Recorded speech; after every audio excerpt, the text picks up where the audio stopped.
The average American home contains over 300,000 items, and we spend nearly 24 hours a month cleaning. Yet 87% of us still feel our homes are never truly clean. We are drowning in stuff, suffocating under layers of dust we cannot seem to defeat, and spending our weekends in a losing battle against chaos that regenerates the moment we put the mop away. Meanwhile, the average Japanese household spends less time cleaning each week, but reports far higher satisfaction with their living spaces, and their homes feel lighter, calmer, and impossibly organized.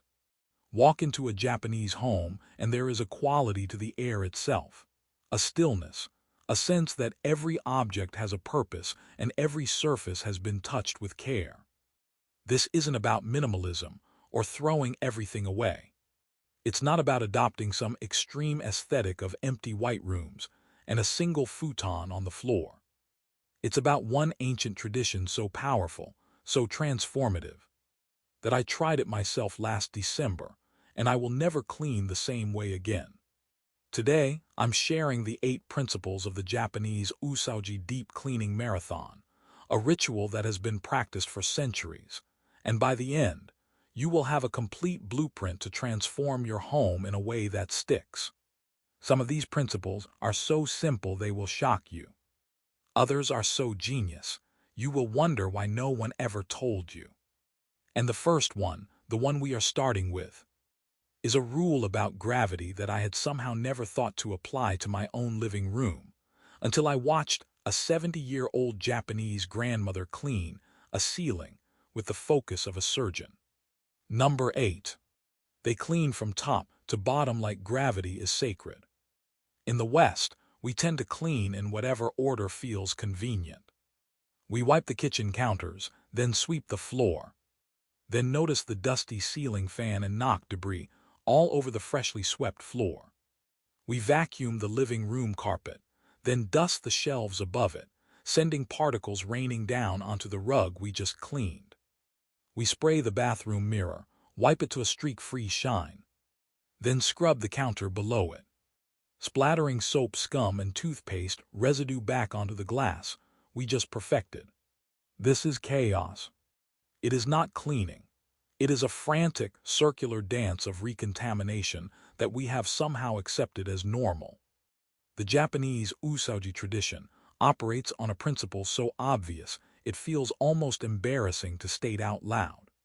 Dust and dirt obey gravity. They fall downward, so you clean downward always. You start at the highest point in every room, the ceiling corners. The tops of cabinets, the blades of ceiling fans, the upper shelves, the crown molding. The tops of door frames, and you work your way methodically down the walls, down the furniture, and finally to the floors. This is not a suggestion. In traditional Oosouji, this order is non-negotiable. It is the foundational rule upon which every other cleaning task depends. And violating it means you are simply creating more work for yourself, spreading the dirt around rather than removing it. I remember watching my friend's mother during her Osoji in a small home outside of Kyoto. She started with a long-handled duster, something that looked like a wand with soft white bristles, and she traced every seam where the wall met the ceiling. She moved with a slowness that initially struck me as inefficient, but I soon realized she was being thorough in a way I had never been thorough in my entire life. She was not just swiping at the visible dust.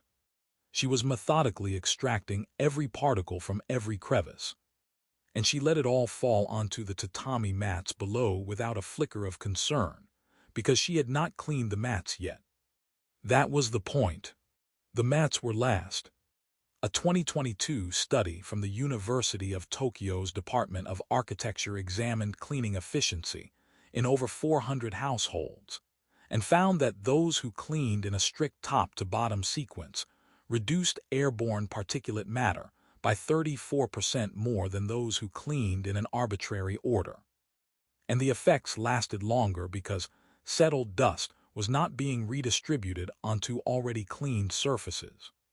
The researchers measured particle counts in the air for 48 hours after cleaning, and the top-to-bottom home stayed cleaner for nearly 2 full days longer than the homes cleaned in a haphazard sequence. Think about what that means. When you clean from the top down, you are not just cleaning more effectively in the moment. You are buying yourself extra days of clean air. Extra days where the surfaces stay clear. Extra days before the dust settles back into a visible layer. I tried this in my own living room after I returned from Japan. I started with a microfiber cloth on an extension pole, wiping down the crown molding and the corners where the walls meet the ceiling. I was horrified. There was a layer of gray fuzz I had never noticed, probably years old, just sitting up there shedding particles into the air I breathe every single day. It was thick enough that I could peel it off in strips, and as it fell, I could see the tiny dust motes swirling in the sunlight coming through the window. Then I wiped down the ceiling fan blades, and the amount of caked-on dust that fell onto my drop cloth was genuinely embarrassing. It was not just dust. It was a sticky, grayish-brown residue, a combination of dust, cooking grease, and pet dander that had been accumulating through countless summers and winters. I had been running that fan, circulating that filth through my home, breathing it in while I slept on the couch. But here is the key. I had not cleaned the floor yet, so I just let it fall. I did not panic. I did not grab the vacuum to clean up the mess mid-process. I worked my way down the bookshelves, shelf by shelf, top to bottom, removing each book, wiping the shelf, replacing the book. Then the window sills, which had a layer of fine black grit I had never noticed from standing height. Then the baseboards, which were coated in a film of dust and hair. And only then, only when everything above was completely clean, did I vacuum the floor, going over it twice, and then mopped it with a damp cloth. When I finished, the room felt different. The air felt different. It felt lighter, cleaner, like the room itself had taken a deep breath for the first time in years. My friend, if you take nothing else from this video, take this. Gravity is your cleaning partner, not your enemy. Work with it. Start at the top today. Look up right now. Look at the corners of your ceiling. Look at the tops of your cabinets. That is where your next cleaning session begins. Number 7. They treat cleaning tools as sacred objects. Walk into any Japanese home, and you will find cleaning tools that are clean themselves. This sounds obvious, almost too simple to be worth stating, but think about your own cleaning tools for a moment. When was the last time you washed your vacuum filter? When was the last time you cleaned your mop head, or your sponges, or the inside of your cleaning bucket? When was the last time you even looked at the bristles of your toilet brush to see what might be clinging to them? In most Western homes, our cleaning tools are among the dirtiest objects we own. We store them in dark, damp cabinets under the sink. We leave them wet, crumpled, breeding bacteria in the darkness.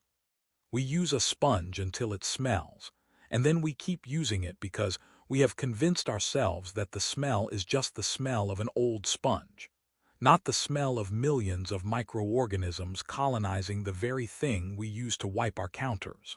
A 2023 study from the Osaka Prefectural Institute of Public Health tested 200 household cleaning tools across Japan and the United States, and found that American cleaning tools carried an average of 6 times more bacterial colonies than Japanese tools. And I'm not just talking about harmless bacteria. They found E. coli, staphylococcus, and in some cases, traces of fecal matter on American mop heads and sponges. The researchers identified over 300 different bacterial species on a single American kitchen sponge, including several known to cause gastrointestinal illness and skin infections. We are spreading filth around our homes with tools that are themselves filthy. We are not cleaning. We are redistributing bacteria from one surface to another, painting our countertops with a thin, invisible film of whatever was growing in the sponge overnight. In the Oosouji tradition, the tools are part of the ritual. They are cleaned before the deep clean begins. They are cleaned after each use. They are stored in a specific place, often hung to dry completely in the sun. Never left damp in a bucket or crumpled under the sink. The tools themselves are treated with a reverence that borders on ceremonial. I visited a friend in Kyoto during her family's Oosouji, and before a single surface was touched, her mother spent 30 minutes preparing the tools. She rinsed every cloth in hot water. She washed the mop head with soap and left it in the sun to dry on the balcony, the ultraviolet light doing its quiet work of killing anything that might have survived the wash. She disassembled the vacuum and cleaned every filter and brush roll, using a small pair of scissors to cut away the tangled hair and threads wrapped around the rotating brush. She treated her cleaning tools the way a chef treats their knives, with respect, with care, with the understanding that the tool is an extension of the work, and a dirty tool cannot produce a clean result. I stood there watching her, and I felt a slow wave of shame as I thought about my own home. I thought about the sponge sitting in a pool of stagnant water next to my kitchen sink, the one I had been using for weeks, the one that had started to develop a faint, sour odor that I had been ignoring. I thought about my mop, the one with the permanently gray head that I had never once washed, the one I just leaned against the wall in the laundry room after each use. I thought about my vacuum filter, which I had not checked in over a year, which was probably so clogged with fine dust that the vacuum was barely suctioning anything at all. I came home and looked at my own sponge sitting in that pool of stagnant water, and I felt a wave of disgust. I threw it out. I bought new cloths, a new mop with washable heads, and I made a rule. Every time I finish cleaning, the last step is cleaning the tools. My sponge now lives in a dry caddy with ventilation holes. My mop head goes into the washing machine with hot water and detergent after every deep clean. My vacuum filter gets tapped out into the trash after every use and washed with water once a month, left to dry completely for 24 hours before I put it back. The result is not just a cleaner home. It is a home that stays cleaner because the tools are actually doing their job instead of sabotaging it. When I wipe my counters now, I am wiping them with a clean cloth, not a bacteria delivery system. When I mop my floors, I am mopping them with a clean mop head, not a filthy rag that leaves behind a faint, musty smell. Try it. Go look at your mop right now. Go smell your sponge. Go check your vacuum filter. If you cannot remember the last time you cleaned these tools, you are not cleaning your home. You are painting it with old dirt. Number 6. They declutter before they clean, and they do it with ruthless speed. Here is where most of us fail. We try to clean around clutter. We pick up a stack of papers, wipe under it, and put the stack back. We move the pile of shoes in the hallway, vacuum, and return the shoes to their designated pile. We dust around the collection of figurines on the shelf, carefully lifting each one, wiping the shelf, and placing it back exactly where it was. We are curating our clutter, not eliminating it. We are spending our precious cleaning time maintaining a museum of objects we do not need, do not use, and do not even see anymore because they have become part of the background noise of our lives. In Osoji, decluttering is not a separate task. It is the first and most critical phase of the cleaning itself. You cannot truly clean a surface that is covered in things. You cannot vacuum a floor that is hidden under piles. You cannot feel the peace of a clean room if every surface is still crowded with objects competing for your attention. The Japanese word for this is danshari, and it translates roughly to refusal, disposal, and separation. It is the practice of looking at every single object in your home and asking whether it serves a purpose, whether it brings you joy, whether it deserves to take up space in your life. It is not about deprivation. It is about liberation. Every object you own is an object you must clean, maintain, store, and eventually dispose of. Every object you own takes up physical space and mental space. Every object you own is a small responsibility, and responsibilities accumulate into a weight you carry without even knowing it. And here is the part that shocked me when I observed it firsthand. The Japanese do this fast. They do not agonize over every item. They do not hold up an old sweater and wrestle with sentimental attachment for 10 minutes. They do not create a maybe pile that sits in the corner for 6 months. They touch it, they decide, and they move on. The speed is the secret. A 2021 study from the University of Tsukuba's Department of Environmental Psychology tracked decision fatigue during household decluttering and found that participants who spent more than 30 seconds per item experienced significantly higher cortisol levels and were 62% more likely to abandon the decluttering process entirely. The longer you stare at an object, the more your brain invents reasons to keep it. The emotional attachment grows the longer you hold it. The rationalizations multiply. The Japanese approach, making a decision in under 10 seconds, kept stress hormones low and completion rates high. The participants who moved fast not only finished their decluttering, they reported feeling energized by the process rather than drained by it. I tried this in my own closet. I set a timer, 10 seconds per item. Pick it up, decide, keep or discard, move on. No hesitation. No bargaining. No imaginary scenarios where I might need that shirt with the stain on the collar for a painting project I will never do. I cleared out 4 garbage bags of clothing in under an hour. I did not regret a single thing I let go. In fact, a week later, I could not even remember most of what I had discarded. The items that had seemed so essential, so potentially useful, so emotionally significant, vanished from my memory almost immediately. They were not important. They were just clutter that had learned to disguise itself as something meaningful. The secret is speed. When you move fast, you bypass the part of your brain that invents reasons to keep things. You do not give yourself time to craft a story about how you might wear that shirt someday, or how that broken lamp might be fixable, or how those old magazines might contain something valuable. You trust your first instinct. Your first instinct is almost always right. If you have not used it in a year, you will not use it. If it does not fit, it does not fit. If it is broken and you have not fixed it in 6 months, you are not going to fix it. In Oosouji, the decluttering phase is done in a single intense burst, often an entire morning, before any cleaning begins.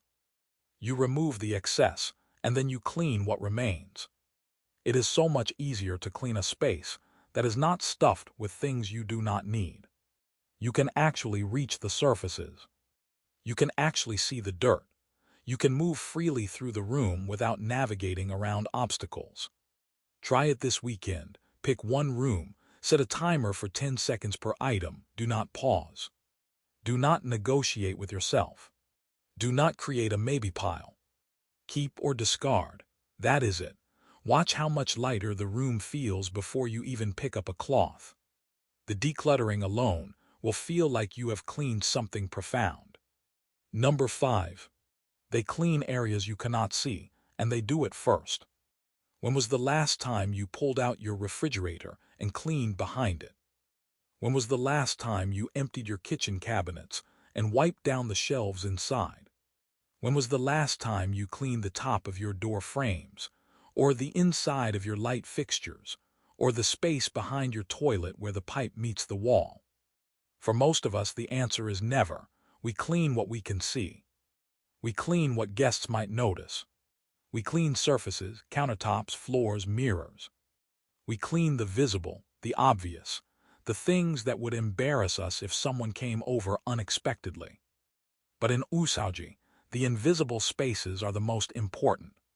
There is a Japanese concept called kegare, which translates loosely to defilement or impurity. It is the idea that dirt, dust, and clutter accumulate not just physically but spiritually, and that the spaces we ignore become stagnant, heavy, draining. It is not a metaphor.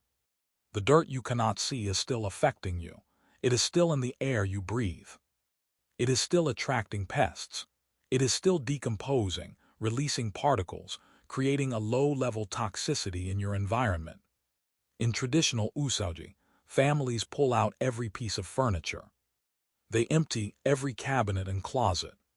They clean behind the refrigerator, behind the washing machine, under the beds, inside the vents. They clean the places no one will ever see, because the point is not to impress guests. The point is to purify the home. The cleaning is for the people who live there, not for the people who visit. A 2023 study from the Nara Women's University Department of Home Economics measured indoor air quality in homes before and after a full Oosouji deep clean that included hidden spaces. They found that cleaning behind large appliances and inside cabinets reduced indoor mold spore counts by 41% and dust mite allergens by 53%, even in homes that were cleaned regularly on visible surfaces. The invisible dirt was affecting the air quality of the entire home. The researchers took air samples from the center of the rooms, not from behind the appliances, and the difference was still dramatic. The hidden filth was contaminating the air throughout the entire space, circulating through the HVAC system, settling back onto the visible surfaces within hours of cleaning them. This is why our homes never feel truly clean, even after we spend an entire Saturday scrubbing. We are cleaning the symptoms and ignoring the source. I decided to test this in my own kitchen. I pulled out the refrigerator for the first time in 3 years. My friend, I am not exaggerating when I tell you that what I found back there looked like a science experiment. There were dust bunnies the size of small animals, gray and soft and thick, the kind of accumulation that only happens when years pass without intervention. There was a dried puddle of something unrecognizable, sticky and dark. Probably a spill from years ago that had seeped under the fridge and congealed into a permanent stain. There were crumbs, pet hair, a single AA battery I have no memory of ever owning, and a few dried-out pieces of what might have once been vegetables. I cleaned it all. I got down on my hands and knees with a bucket of hot water and vinegar. I scrubbed the floor behind the fridge. I wiped down the coils on the back of the appliance, which were caked in a thick gray felt of dust that was probably reducing the efficiency of the refrigerator and driving up my electricity bill. I pushed it back into place, and the kitchen felt different. It felt like I could breathe deeper. Then I did the oven. I pulled it away from the wall and found a similar horror show. Then the space behind the washing machine, which had a layer of lint and dust so thick it looked like insulation. Each hidden space I cleaned felt like I was removing a small weight I had been carrying without knowing it. There is a psychological component to this that I did not expect. Knowing that the hidden spaces are clean changes how you feel in the room. You are not subconsciously aware of the filth lurking just out of sight. You are not carrying that low-level anxiety that someone might move the fridge and discover your secret. The room feels honest. It feels genuinely clean, not just performatively clean. You do not need to do this every week. But once a year during your own Oosouji, go where the dirt hides. Pull out the big appliances, empty the cabinets. Clean the places that make you uncomfortable because you have ignored them for so long. That discomfort is a signal. Listen to it. It is telling you exactly where you need to clean. Number 4. They use natural cleaning agents and nothing else. Walk down the cleaning aisle of any American grocery store, and you will find a chemical arsenal. Bottles in neon colors with labels promising to kill 99.9% of germs, to cut through grease, to leave behind a scent so powerful it burns your nostrils. We have been taught that clean smells like bleach, like ammonia, like synthetic lemon and artificial lavender. We have been taught that a product must foam aggressively, must sting our eyes, must come with a warning label about calling poison control if ingested, in order to be effective. We have been taught that our homes should smell like a laboratory after we clean them, that the chemical fragrance is proof that the dirt has been vanquished. But in most Japanese homes, the cleaning agents are shockingly simple: water, vinegar, baking soda, citrus peels, rice water, sometimes a mild soap made from natural oils. That is it. The Osoji tradition predates modern chemical cleaners by centuries, and even today, many Japanese households rely on these natural ingredients, not because they are traditional, but because they work. They work without poisoning the indoor air. They work without leaving a residue that attracts new dirt. They work without exposing children and pets to substances that can irritate their lungs and skin. A 2022 study from the Kyoto University Graduate School of Medicine compared the antibacterial efficacy of common household cleaning products and found that a solution of white vinegar and water eliminated 90% of surface bacteria, comparable to many commercial sprays, without leaving behind volatile organic compounds that can irritate the lungs and trigger asthma. The vinegar solution was tested against several popular brand name antibacterial sprays, and in most cases, the vinegar performed just as well at reducing bacterial colonies on kitchen and bathroom surfaces. Baking soda, when made into a paste with a small amount of water, removed baked-on grease from oven surfaces as effectively as commercial degreasers in laboratory tests. The researchers applied both the baking soda paste and a leading degreaser to identical samples of carbonized grease, and the baking soda removed the same amount of residue in the same amount of time. The difference was that the natural cleaners did not leave behind a chemical residue that attracted new dirt. Commercial cleaners often contain surfactants and polymers that leave a microscopic film on surfaces, a film that is slightly sticky and actually grabs onto new dust and grime more quickly than a clean, untreated surface. This is why your shower doors get soap scum buildup faster after you use certain sprays. You are creating a surface that dirt wants to stick to. I was skeptical. I have been conditioned my whole life to associate the smell of bleach with cleanliness, to believe that if a product does not foam aggressively and smell like a laboratory, it is not really working. I thought natural cleaners were for people who did not care about actual cleanliness, people who prioritized being green over being effective. But I tried it. I made a paste of baking soda and water and scrubbed my stovetop. The grime came off. It took a little more elbow grease than the chemical spray, but it came off completely, and when I wiped the surface with a damp cloth, there was no residue. The surface felt like the surface, not like a slippery chemical coating.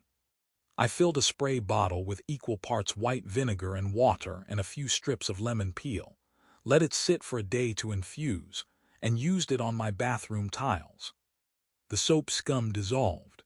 The hard water spots on the faucet wiped away. The vinegar smell faded within minutes, leaving behind absolutely nothing, no synthetic fragrance, no chemical sting, just the absence of odor, which I realized was the true smell of clean. I had never actually experienced it before. I had been layering synthetic fragrances over dirt for my entire adult life, confusing the smell of chemicals with the smell of cleanliness. My friend, you do not need 20 different cleaning products. You need 3 or 4 simple ingredients that do not poison your indoor air, do not leave residue on your surfaces, and do not cost a fortune. White vinegar, baking soda, a mild Castile soap, lemon or citrus peels for fragrance if you want it. That is enough. That is more than enough. Try the vinegar spray on your mirrors and windows. Try the baking soda paste on your sinks and tubs. Notice how your home feels when it is clean without the chemical assault. It is a different kind of clean. It is a quieter clean. It is a clean that does not announce itself with a synthetic fragrance cloud, but simply exists pure and simple, waiting for you to notice. Number 3. They clean as a family, not as a solo burden. In the typical American household, cleaning is a chore assigned to one person, usually the mother, sometimes the partner who cares more about tidiness, often the person who finally snaps after stepping over the same pile of laundry for the 5th day, the one whose tolerance for mess is lower, the one who cannot relax in a cluttered room. It is done alone, resentfully, with headphones in or a podcast playing, a grim solo mission to restore order while everyone else in the house continues to make mess. The cleaner becomes invisible, a background maintenance worker whose labor is only noticed when it stops. This breeds resentment. It breeds exhaustion. It turns the home into a workplace for one person and a hotel for everyone else. In Japan, Oosouji is a family event. Everyone participates. Children are given age-appropriate tasks. A 3-year-old can wipe a baseboard with a damp cloth. A 5-year-old can sort items into keep and discard piles. A 7-year-old can sweep the jenkin. Grandparents clean alongside grandchildren. Teenagers clean alongside their parents. The deep clean is not a punishment or a burden. It is a shared ritual that marks the end of the old year and the beginning of the new. It is a celebration of the home and the family that lives in it. A 2020 study from the Japanese University Department of Human Development examined household cleaning dynamics in 300 Japanese families and found that children who participated in annual Oosouji from a young age developed significantly higher levels of personal responsibility, spatial awareness, and what the researchers called domestic empathy, the ability to recognize and care for shared living spaces. These children did not grow up viewing cleaning as a chore to be avoided. They viewed it as a normal, communal part of life, as natural as eating together or celebrating holidays together. The researchers followed these children into adolescence and found that they were significantly more likely to clean up after themselves without being asked, to notice when a shared space needed attention, and to feel a sense of ownership over the cleanliness of their environment. I saw this in action at my friend's home in Osaka. Her 6-year-old daughter was wiping down the baseboards with a small cloth, focused and serious, her little hand moving in careful, deliberate strokes. Her 10-year-old son was sweeping the jenkin, the entryway, with a small broom sized for his hands, carefully collecting the dirt and dust that had been tracked in from outside. Her husband was cleaning the windows, using a squeegee and a bucket of water with a drop of vinegar. Her mother was organizing the pantry, checking expiration dates, wiping down the shelves, grouping similar items together. No one was complaining. No one was hiding in another room. No one was scrolling on their phone while someone else did the work. They were working together, and they finished in a single day what would have taken one person an entire week. There was conversation, there was laughter, there was a sense of shared purpose. I came home and looked at my own dynamic. I had been the sole cleaner in my household for years, and I had built up a quiet resentment about it. I had been keeping score in my head, tallying every mess I cleaned up that I did not make, every surface I wiped that someone else had dirtied. So I changed the approach. I announced a family Osoji day. I assigned tasks. I made it clear that everyone participates, that this is not optional, that we all live here and we all take care of this space. It was awkward at first. There was resistance. There were complaints. But by the end of the day, the house was cleaner than it had ever been, and something else had shifted. The people I lived with started to notice mess. They started to clean up after themselves spontaneously. A coffee cup left on the table was noticed and carried to the sink. A pair of shoes left in the hallway was put away. Because they had invested effort in the space, they valued it differently. They had skin in the game. The lesson here is not just about efficiency. It is about ownership. When everyone cleans, everyone cares. When one person cleans, only one person cares. Try it, call a family meeting, set a date, make Oosouji a shared event. Give everyone a task, even the youngest children. You are not just cleaning your home. You are teaching the people you live with to see the home as theirs to care for too. Number 2. They focus on one room at a time until it is completely finished. We have all done the frantic pre-guest cleanup. We run from room to room, stuffing things into closets, wiping the most visible surfaces, closing doors to hide the chaos. We spray air freshener to create the illusion of cleanliness. We shove the pile of mail into a drawer. We throw the laundry into the bedroom and shut the door. The result is a home that looks clean on the surface, but is hiding disaster behind every closed door and drawer. A home where you cannot open a closet without an avalanche. A home where you live in constant low-level anxiety that someone might open the wrong door. This is the opposite of Osoji. In the Japanese tradition, the deep clean proceeds room by room, and no room is considered finished until every surface, every corner, every hidden space is clean. You do not move on until the current room is complete. You do not get distracted by another room. You do not decide to quickly wipe something in the hallway while you are carrying supplies from one room to another. You stay, you finish. You close the door on a room that is fully, deeply, completely clean, and then you move to the next one. This requires a discipline that felt almost painful to me at first. In my old cleaning method, I would start in the kitchen.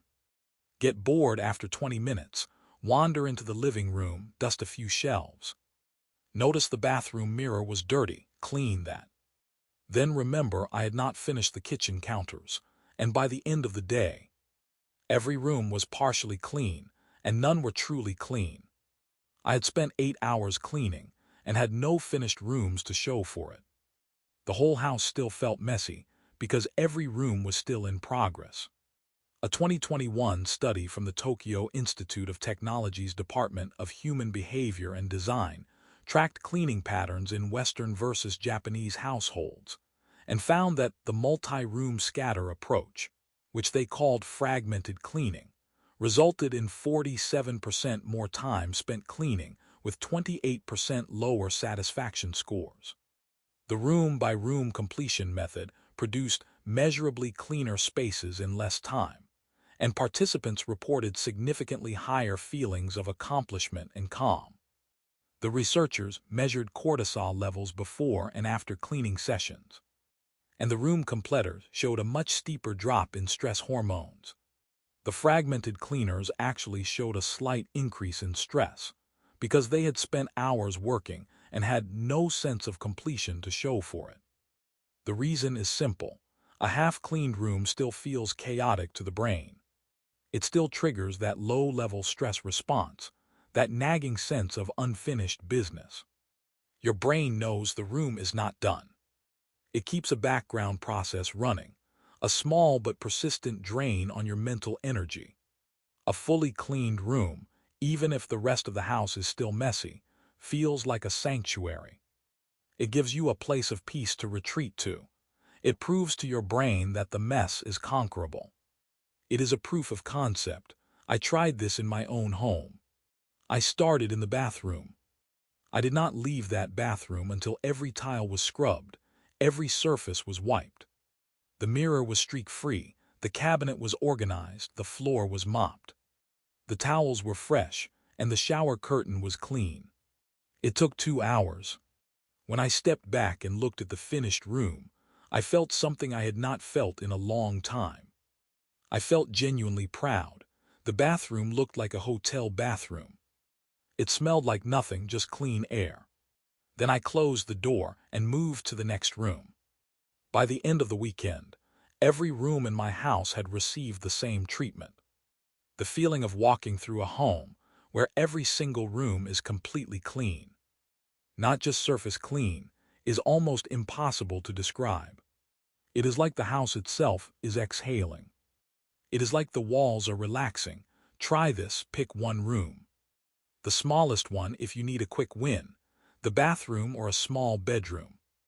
Do not leave that room until every surface, every corner, every hidden space is clean. Close the door when you are done. Stand in the doorway and look at what you have accomplished. Feel the difference. Then move to the next room. Number 1. They clean with intention, not as a chore to rush through. This is the most important principle of Oosouji, and it is the one that has changed my life. In the West, we clean to get it over with. We clean as fast as possible so we can return to our real lives, our leisure, our screens, our rest. Cleaning is an obstacle between us and the things we actually want to do. It is a necessary evil, a box to check, a burden to endure. We put on music or a podcast to distract ourselves from the misery of it.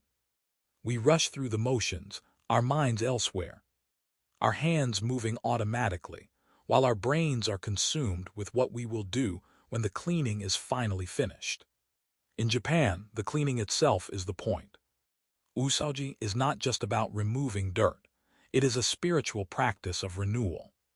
It is a way of thanking the home for sheltering the family. It is a meditation on impermanence, on the accumulation of the old year being swept away to make room for the new. The home has protected you, held you, kept you warm and dry through another year. The cleaning is your gesture of gratitude. It is your way of saying thank you to the walls and floors and windows that make your life possible. When you clean with intention, the quality of the cleaning transforms. You notice things you would otherwise rush past. You notice the way the light hits a freshly cleaned window, the clarity of the glass, the way the outside world looks sharper and more vivid. You feel the texture of the wood grain under your cloth, the smoothness of a clean countertop. You notice the small details, the corner that always collects dust, the spot on the baseboard that the vacuum always misses. You are not just removing dirt. You are caring for the space where your life happens. You are touching every surface of the container that holds your existence. A 2023 study from the Kyoto University of Advanced Science examined the psychological effects of mindful cleaning, a practice rooted in Oosouji traditions, and found that participants who cleaned with focused, meditative attention experienced a 38% reduction in cortisol levels compared to those who cleaned while distracted or rushed. The act of cleaning itself became a stress reduction practice. The home became cleaner, yes, but the person became calmer too. The researchers found that the mindful cleaners showed brainwave patterns similar to those observed during meditation, with increased alpha wave activity associated with relaxed alertness. The distracted cleaners showed brainwave patterns associated with mild agitation and task avoidance. I tried this. I put my phone in another room. I turned off the music. I cleaned in silence, focusing on each motion, each surface, each small detail. At first, it was uncomfortable. My brain kept reaching for distraction, for stimulation, for something to fill the silence. I felt a restless urge to check my phone, to put on a podcast, to escape the monotony of wiping and scrubbing. But after about 20 minutes, something shifted. I stopped wanting to rush. I started to notice the satisfaction in the work itself. The rhythm of wiping, the transformation of a dirty surface into a clean one, the quiet order emerging from chaos.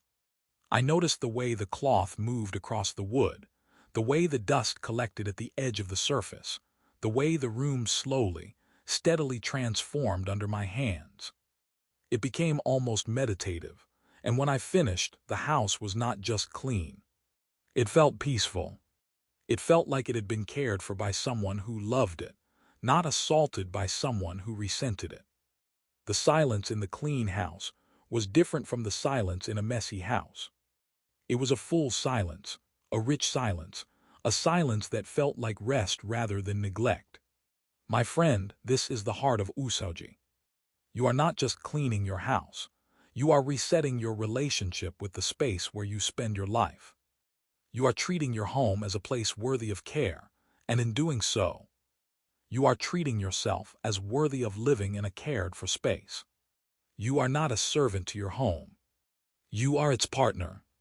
You are in a relationship with the walls that shelter you, and like any relationship, it thrives on attention and care. Try it this weekend. Set aside a full day. Gather your household. Start at the top.